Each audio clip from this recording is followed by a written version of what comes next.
Hi nerds, my name is Jacqueline and this is my channel Jacqueline Discovers Books. I'm on a quest to read 100 books in 2021.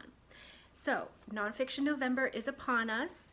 I have already finished one book and gave it 5 stars, so the month is off to a great start for me. If you are not having that same situation, if you are starting some books and you are hating them, or if you don't have a TBR ready, this video is for you. First, if you don't know what Nonfiction November is, please look at the link below from ABookOlive's page where she goes into all the details about Nonfiction November. One of the aspects of the month is that she provides prompts to help you figure out what you want to read in the month.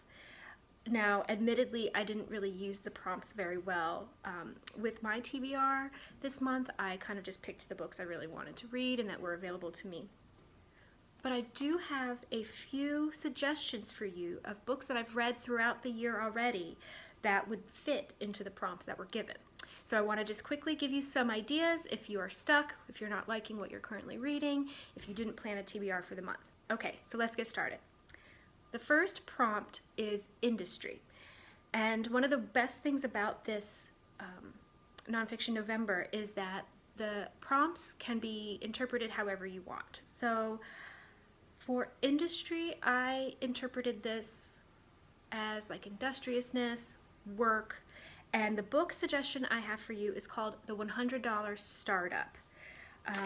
There's a long subtitle, Reinvent the Way You Make a Living, Do What You Love, and Create a New Future.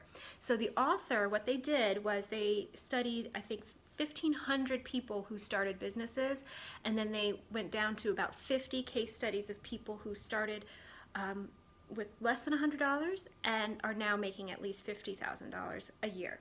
So you get to see real life concrete ideas of what people did to get started in starting their business. So I left this book with a lot of ideas. I'm already getting a few of them started, and if you just have even an inkling that you want to start a new business, then I would suggest checking this book out. The next prompt is style, and I'm interpreting this a little bit loosely as lifestyle. So the book suggestion I have is, sorry mom, Buy Yourself the Effing Lilies by Tara Schuster.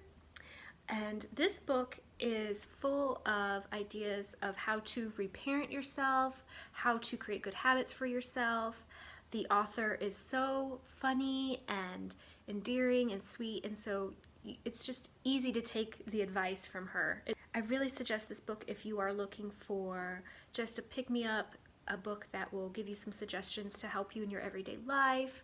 After I read this book, I went and bought a new desk, I started journaling again, I started watering my plants again. Poor things.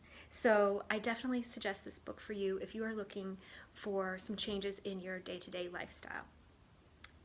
The third prompt is treatment, and my interpretation for this is the treatment of people. My suggestion is Stamped, Racism, Anti-Racism, and You by Jason Reynolds. This I listened to on audiobook, and it was great. It has music in the background. Jason Reynolds is the narrator. It's written and addresses young people specifically, but I think it's a book that everyone of all ages would enjoy and learn a lot from. I think it's a really important book. The next prompt is collection.